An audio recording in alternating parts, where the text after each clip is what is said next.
So she loses her glasses every day. So if you're blind as a bat, wouldn't you put your glasses back in the same exact spot? I mean, seriously, every morning she's like, have you seen my glasses? I'm like, I know you haven't. And then it's like, have you seen my phone? Have you seen my car keys? I'm like, babe, just put them back where you know they're at. Well, I could just put it in the same little spot you put, and then the pile is like this. But yeah, you ask me where something is in that big old pile, and I'll be like, boom, here you go. Yeah.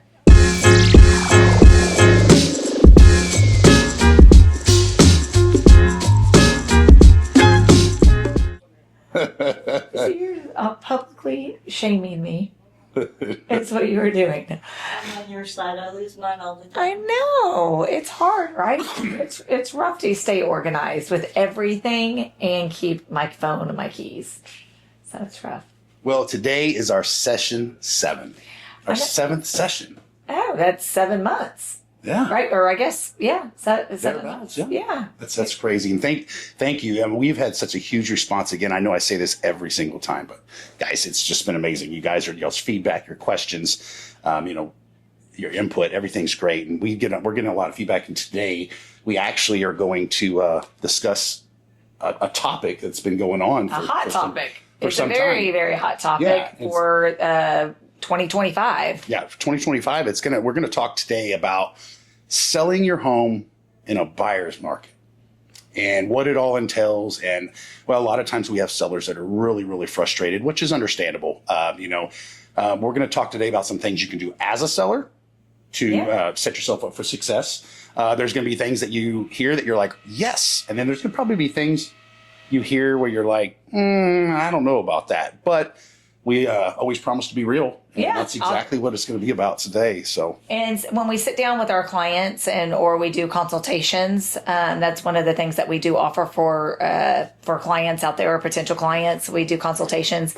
But one of the things is we want to set someone that is selling a resale home versus it could be a new home that they recently purchased and then they're reselling. But any home that is not a brand new build, we want to set you up for success for selling that home. Yeah. So there's going to be a lot of things that go into it. We're going to start out by talking a little bit about what you can do to set yourself up for success. Because one thing we've noticed, because we also not only sell homes, but we also walk through a ton of them with buyers. So we're hearing firsthand what buyers are saying as far as, their responses to a home and what, we usually make a list, and we have a list of what buyers are looking for, not just in a home, but what they're looking for in the home they're looking at. If that makes any sense. Yeah, we've shifted in 2025, not just 2025, but I'm going to use this year for an example or specific. We've shifted because buyers used to not have this new home lens when they're looking at a resale home. And so now when a buyer walks through your home, they've probably already walked through a new build or a new build community. And so because they've walked through that new build community, now they've already seen everything shiny and brand new and fresh paint.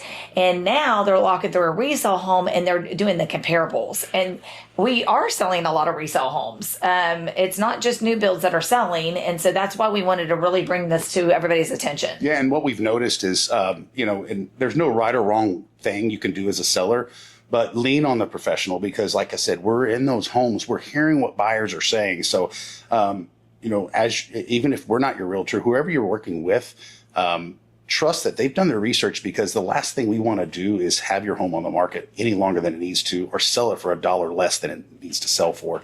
But we're going to touch on all that today. So, Melinda, tell me a little bit about, and let me go ahead and tell you, I think they're working on a new AC outside our podcast room. So if y'all hear some drills and stuff, just disregard it.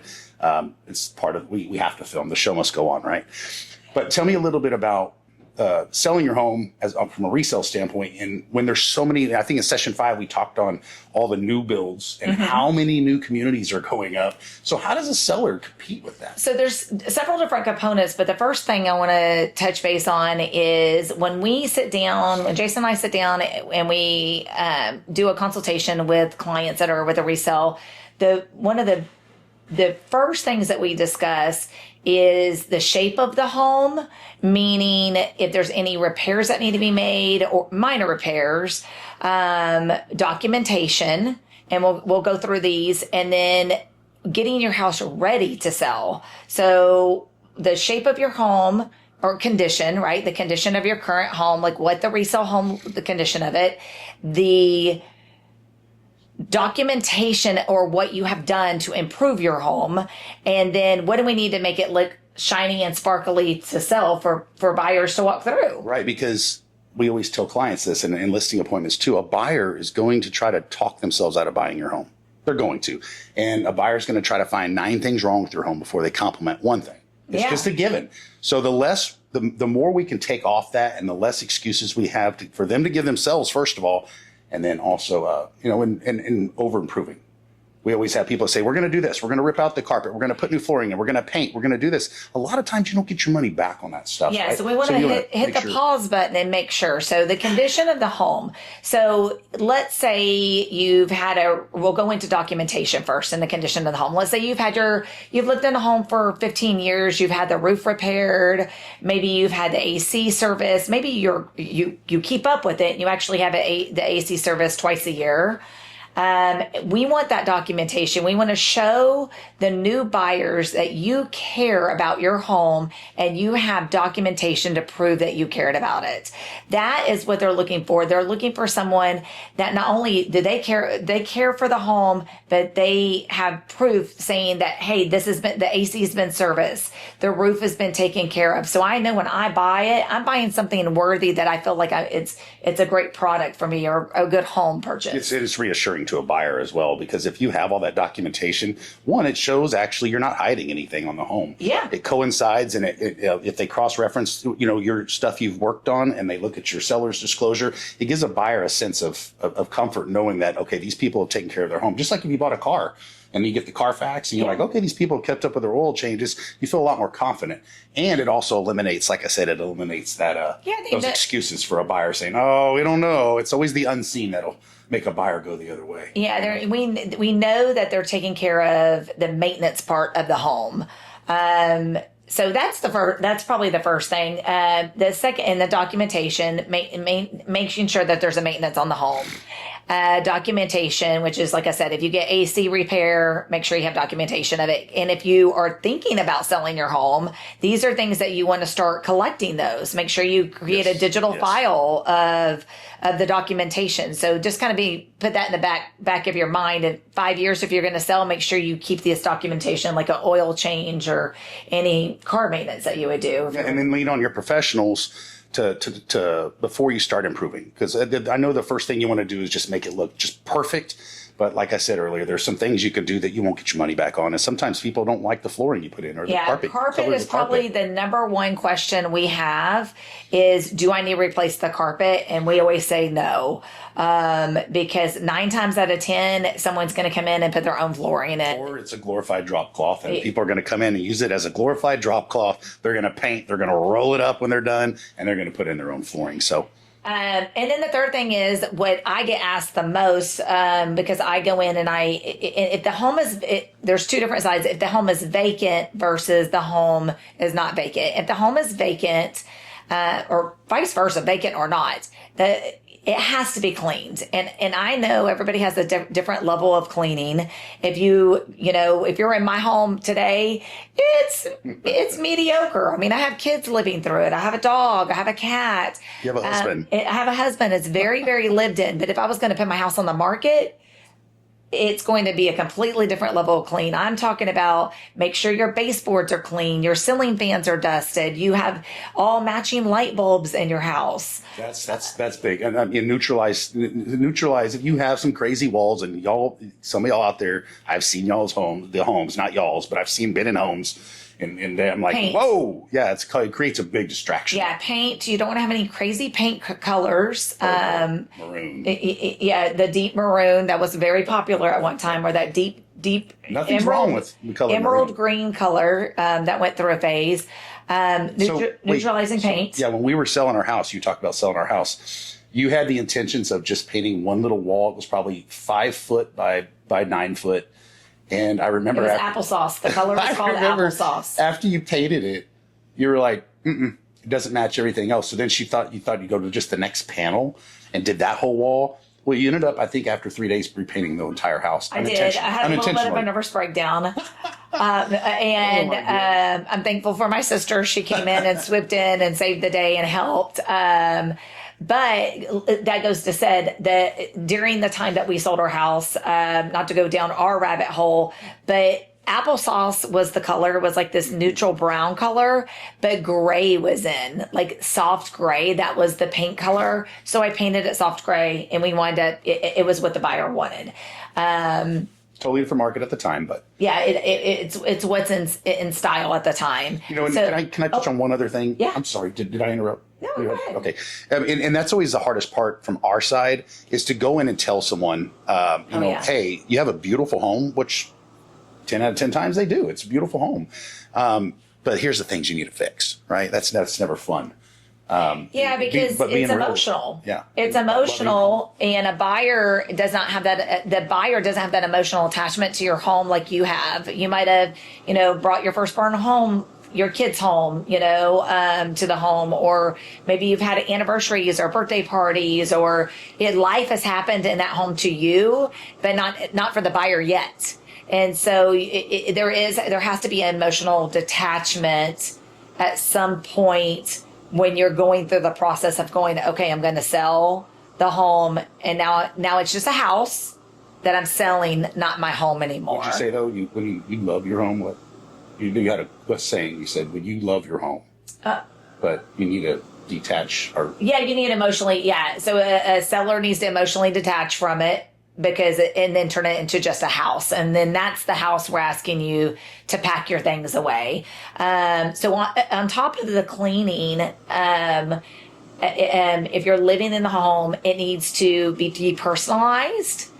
We always recommend that you take down all your family photos, or majority of them, because we put them on social media. We don't want that to. Is this hindering? drilling through the wall in here? You're good. You're good. You're good. We're good with sound. Okay. Sorry, we need to do a little sound check there. Mics will take a lot of that sound out. Okay. Oh, okay, cool. Thank you, Karen. So, depersonalizing the home, taking your family photos out. We always, during our consultations, we always share with everybody, you don't want your family photos. This is going on. I mean, when we do social media, we blast your home for marketing, and it will be on multiple MLSs. It will be on social media. And so like that one time we had a client, and they had 2 young girls, and they had the girls' names on the wall in their rooms. And then, so you're going to have your address. You're going to have, identify probably what school they're going to at the schools. You really in the want to try to community. depersonalize that part. And a lot of people don't think about that. And that's that's our job, is to help you think about those things, because it's going to be everywhere, and no one needs to know that. And pack into clutter. So that's the other thing. You're not using it. If you're not using it, you pack it. Less is more when you're selling your home. Create space. And it creates the space. So that's getting your home ready. If the home is vacant, one of the things that we offer is, I call it soft staging. We go in and we just do some little personalized touches in the home. I don't do full furniture staging, but we can definitely, that is something on the table if the client wants that. So let's kind of dive. Virtual staging as well. Yeah, let's kind of dive into some other things. One of them is curb appeal. That's always a huge thing, because you have the mulch and stuff you put in, and it might have been sitting there for 5 or 6 years. Mm-hmm. Turns gray. Was once dark brown or black, turns gray. Those little things. Trimming trees up. Mm-hmm. We've personally gone and done that at clients' homes that are out of state, not available. Trimming hedges. Just give it a once over on the outside. Pressure washing. Pressure washing is a huge one. You don't realize how dirty it is till it's clean, and then it presents well in the photos when we shoot with HD and stuff like that. So yeah, curb appeal. So, excuse me. That's a side as far as what you can do physically to get your home ready. And I think one other thing we didn't touch on is have it ready, have it comfortable. I think we have a couple homes we've sold. You walk in and they have it set to like 81 degrees. Oh yeah. And I want to get out of the house quicker than anything. Like I've said before, I sweat in a meat locker. You want to keep the buyer there, right? You want to keep the buyer in the home most of the time. A buyer will schedule a showing appointment, and it's an hour. maybe 30 minutes to an hour. And you want that buyer to want to spend as much time in that hour looking through that home. You want them to open cabinets, and if it's uncomfortable and the thermostat is up or it doesn't smell appropriate, we're just going to throw this out there. Pets are hard. I love my cat, my dog. But if you have a stinky litter box, then that's going to shut the door really fast. So those are some of the things that we just want to prepare sellers for. On the physical side. So then there's a whole additional side to this now. That's the financials. Yeah. And that's where it's both of our niche, but that's definitely your niche of setting people up for success to sell their house. Right. So a lot of times when, someone's wanting to get, like, what can I list my house at? Mm-hmm. What can I list my house at? Well, what we do is we've worked with independent and county appraisers and have learned it backwards and forwards. So what we like to do, and I do this for a reason, is I do the exact same appraisal process that that a lender's appraiser is going to do whenever they, get your home under contract. Mm-hmm. The reason I want to do that is because that's a huge responsibility. So I have to go to my seller and say, I've done the numbers. This is what the market's going to allow you to sell your home at. We look at sold comps. People come all the time and say, well, Zillow said this and Zillow said that, and or Zestimate or whatever the hell they call it. But that's just not accurate. It's based off of, live comps or live active listings. You can't do that because anybody can say, hey, I want to sell my home for $800,000 when it's only worth $600,000. If that makes sense. I don't want to get too confusing with that. But yeah, so that's huge. So I go back to a seller and I say, I know you wanted, and this is just an example, I know you wanted $650,000 for your home. These are the numbers I've pulled, and we can list at $580,000. And people don't like to hear that, if it's lower. Some cases it's more. So we always like to see the house first, because a lot of times we'll go to a house. And that goes back to that condition. Yeah. So if you're maintaining your home, so if you just recently purchased a home, maintain it. Maintain having a roofer come out after that storm and fix those 1 or 2 shingles so you don't have to replace the whole roof, and have that documentation. If you get the AC, I go back to the AC just because we live in Texas and it's so blistering hot. Get that AC, maintenance twice a year so you can see that documentation. It's important, that maintenance. Yeah, and a lot of times we tell people too this, is we don't want your home sitting longer than it has to. But in the same breath, this is the key right now to a buyer's seller market. We don't want you giving your home away either. We're never going to ask you to give your home away, nor do we want to sell it for less than it's worth. But the thing is, if we don't price it, and we're talking today, the topic is selling your home in a buyer's market, not sitting on your home in a buyer's market. Yeah. So selling your home in a buyer's market, it involves some tough decisions on the front end. But those decisions you make, as far as realistically pricing your home, can mean your home sitting for 4 months or being sold in 40 days.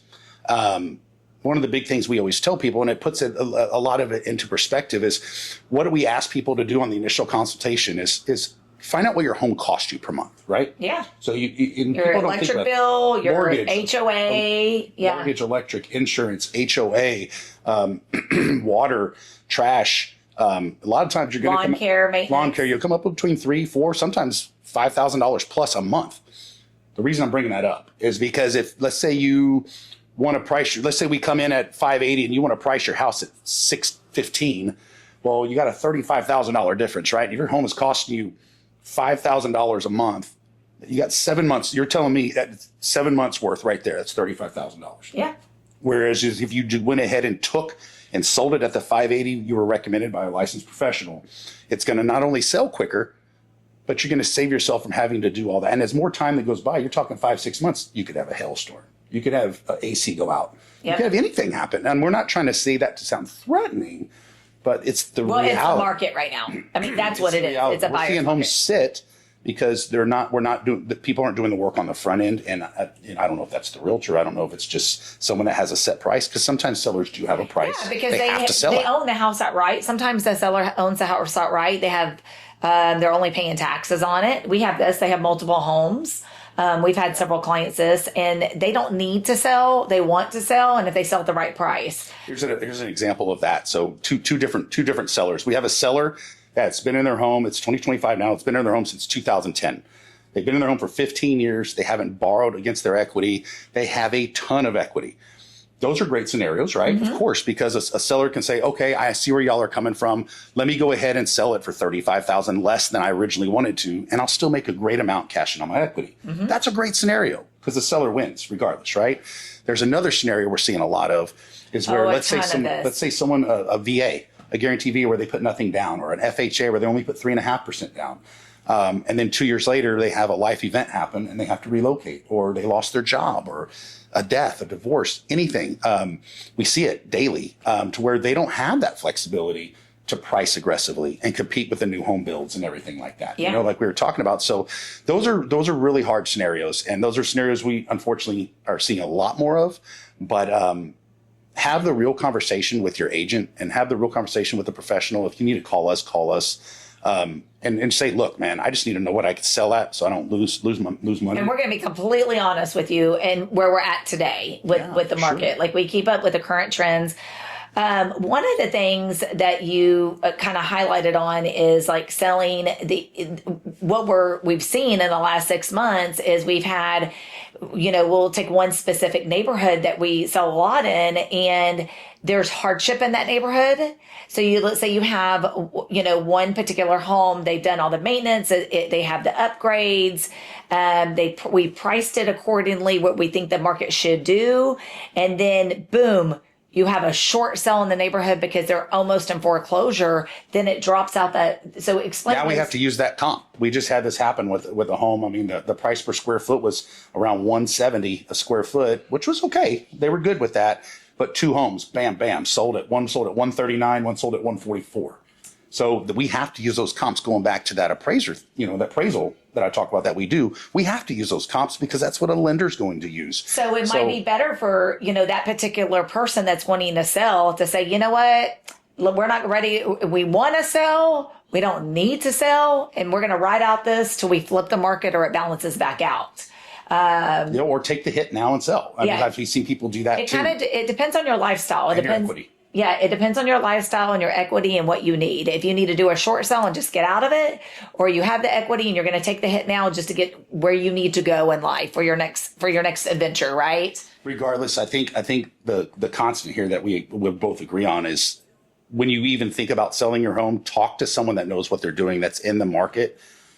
Daily. We're engulfed in this market. You make sure whoever you're speaking with knows and can guide you and set you up for success. If it means selling, and we have before, we've been on listing appointments and we've said, hey, I don't think now's the right time for you to sell your home. Oh yeah, absolutely. Because we look through it and we're like, okay, you don't have the equity. You haven't been in your home long.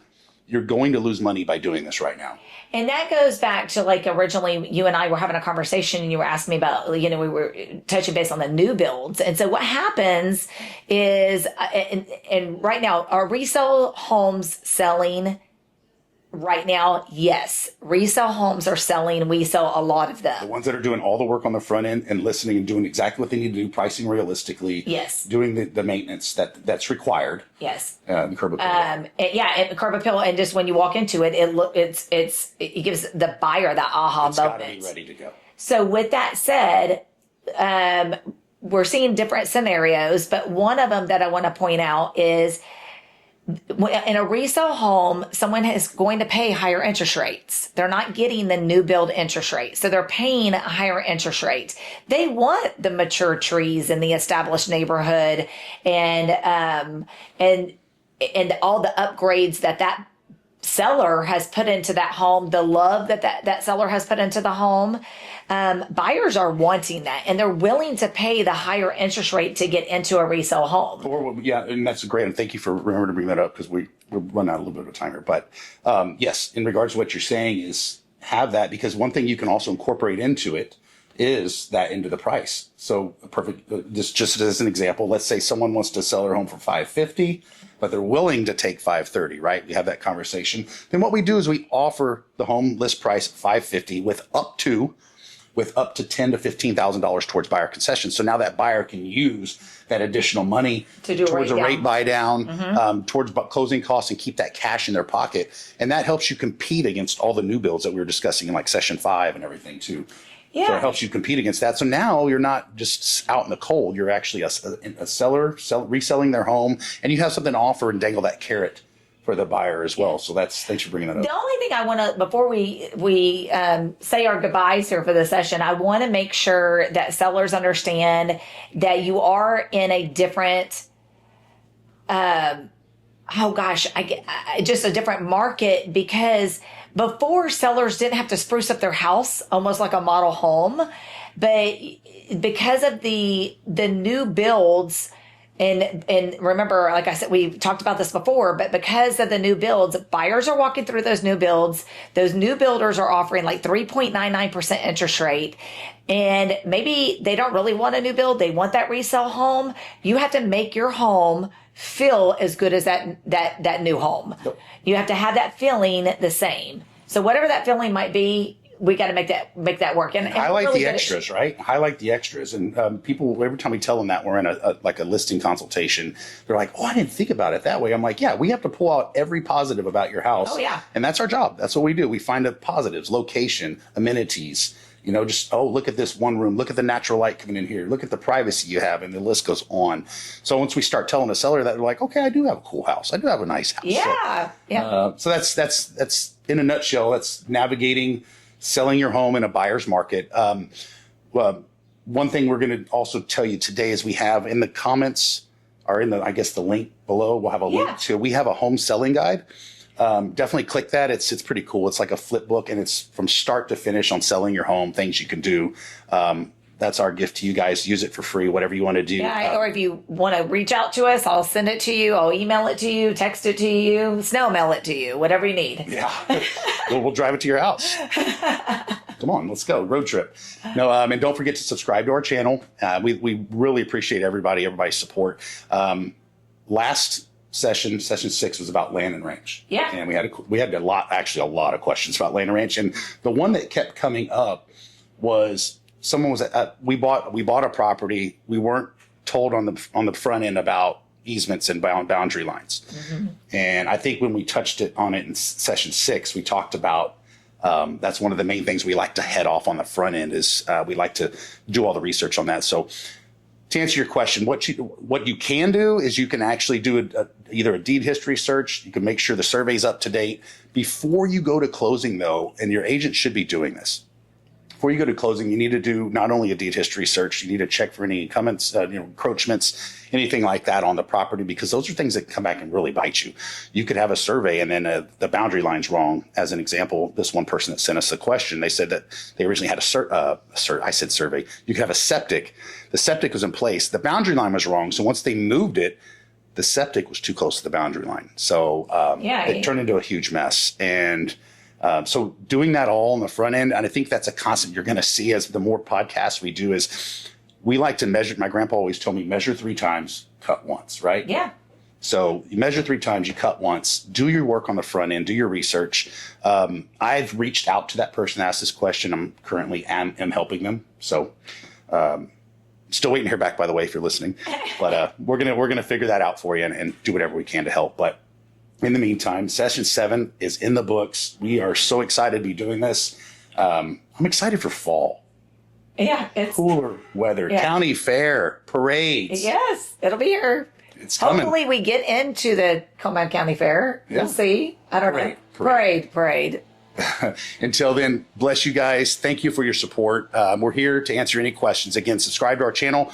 Grab that link for the home buying guide or home selling guide. And we're here to help you in a buyer's market. We are. We can do it. We're here to help. Give us a call. Enjoy life, guys. God bless you.